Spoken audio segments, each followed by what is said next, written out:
So ayan guys, is-flex ko lang po sa inyo. So today is April 16.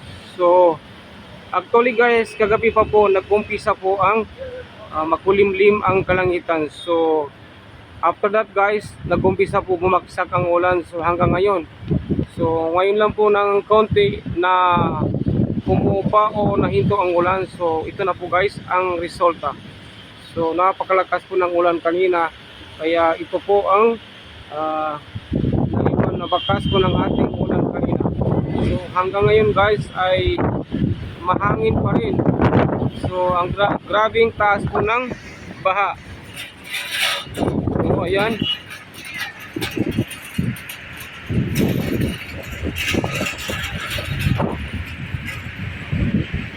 So minsan-minsan lang po guys so umuulan sa lugar na to, kaya ito po ang resulta ng ating ulan kanina.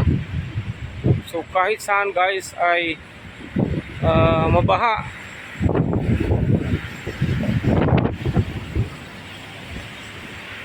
So ayan, tatakbo tayo dahil umaapaw po yung tubig.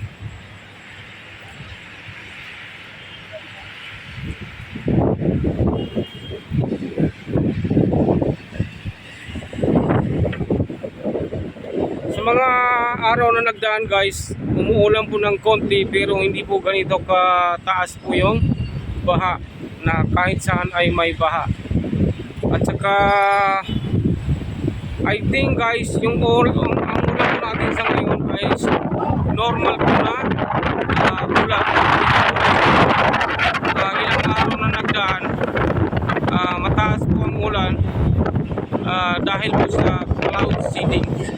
So parang fertilize po sila. So ngayon po guys is normal po na baha. Ang normal po na ulan, I mean ang ulan sa ngayon.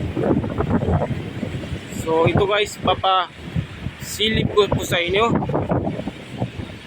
hanggang doon. So hindi lang dito party ang may baha, kahit saan po guys ay may baha dahil po sa lakas po ng ating ulan.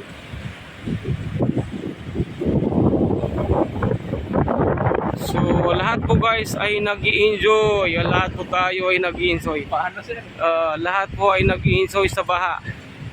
So napakaswerte natin guys dahil minsan-minsan lang po nag-umuulan sa lugar kung saan tayo napaparoon.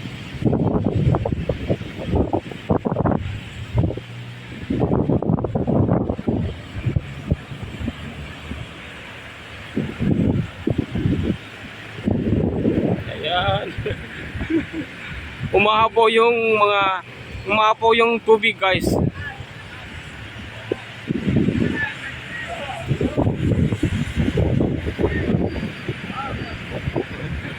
So pag ganito guys, yung mga sasakyan ng mga Arabo po ay lalo silang happy, lalo silang nasisiyahan pag ganitong nangyayari.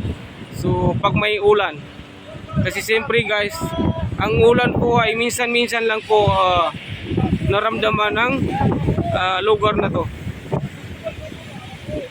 Minsan-minsan lang po sila nakakaranas ng ulan. Kaya pag may mga weather na ganito, maulan, ay na-enjoy ng mga tao dito guys.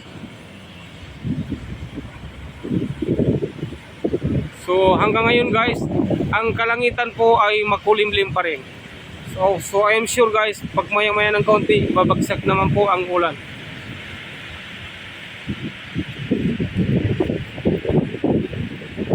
Shout out po kabayan.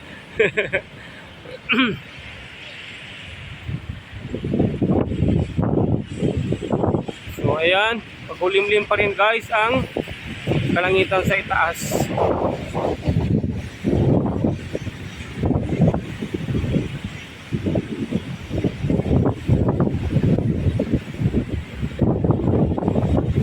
So ang aking camera guys ay umaano sa lakas ng hangin.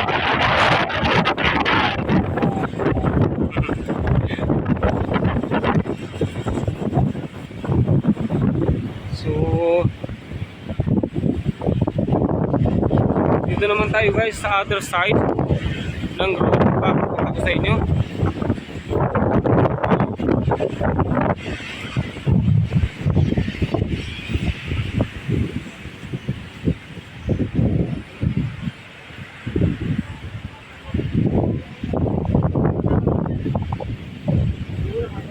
Dito guys, dito banda guys, hindi masyadong mataas ang tubig.